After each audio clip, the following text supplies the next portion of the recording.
Hey guys, welcome to bbaliFit. And in today's video, we're going to talk about what pieces of equipment that I found that are essential for having a lot of options, whether it be strength training or functional fitness workouts. So this video is an extension of a previous video we did on home gym essentials, which is more of a minimalistic approach on the equipment that you should have. And you can check out that video here. But in this video, we're going to talk about some of the bigger items that you can have in your home gym setup to really elevate the options that you have. So for my gym setup, I have it set up in my garage and I have a decent amount of space, but I'm still not looking to have clutter everywhere. When I was looking for equipment to add to the gym, I was looking for three primary things. And one of the things I'm looking for that's most important is versatility. How many different workouts that I can do with this equipment and just how much space it actually takes up in the gym. And the second and third thing that I look for is kind of combined. It's quality and cost. I'm not much of a handy person, so I'm not looking for pieces of equipment that I have to spend a lot of time maintaining or fix, but at the same time, I'm not looking to spend a fortune. So I'll talk about some of the takeaways of what pieces of equipment I saved money on and what pieces of equipment that I spent more of a premium price on to make sure that I was getting quality for it. The first piece of equipment that I would recommend for a home gym would be a barbell and specifically rubber plates. Having these will open the door for a lot of weightlifting movements, whether it be deadlifts, squats, thrusters,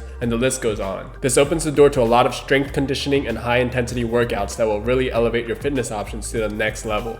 You'll also be able to do some lightweight Olympic movements like snatches or clean and jerks. I say lightweight because depending on your setup, you may not be able to drop your weight comfortably, whether it be from noise complaints or worried about destroying your gym. One nicety you may want to invest in is something called drop pads. They're basically a pair of two large blocks filled with cushions specifically made so that you can drop weights on them and significantly reduce the impact as it hits the ground. To show how great they work, check out how well it absorbs the impact from me dropping the barbell from overhead loaded with 265 pounds.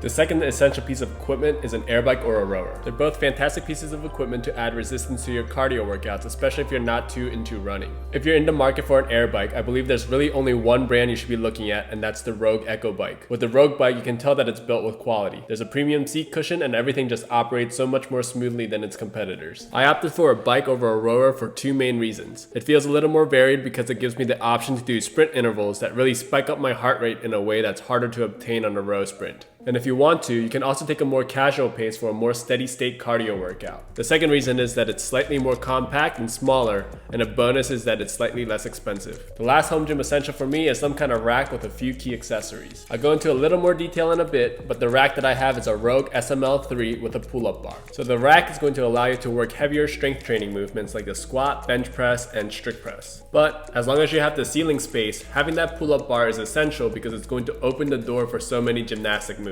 For me personally, I also didn't want to bolt down my rack to the studs or the floor, and so whenever I do dynamic gymnastic moves, I anchor it down with some weights, and I haven't had it feel like it was going to move at all. I also love my power rack from Rogue because they have so many attachments available for it. I have the safety pins attachment just in case I'm lifting heavy alone, and I don't want to feel the risk of getting buried by the weight. Another great attachment I added was a wall ball target so that I can incorporate wall ball shots for a full body workout. To summarize, essential number one I would recommend is a barbell and some plates. A good barbell is going to run you somewhere around $250 to $300, and you definitely want to pay for quality here. You'll notice a cheap barbell will spin less smoothly for dynamic lifts and overall not hold up as well over time. For plates, you don't have to stress out about quality as much. Your strength will dictate how much weights you'll need to buy, but you can buy plate bundles of around 200 pounds at around $300, and that should be good enough to get started. You don't have to go out and buy a $1,000 Olympic lifting bar to have a great barbell. Two brands for great barbells that I like are Rogue Fitness and Rep Fitness. Essential number two is your choice between an air bike and a rower. I think both are fantastic additions for your home gym, and I think there's only really one brand that you should consider when buying either.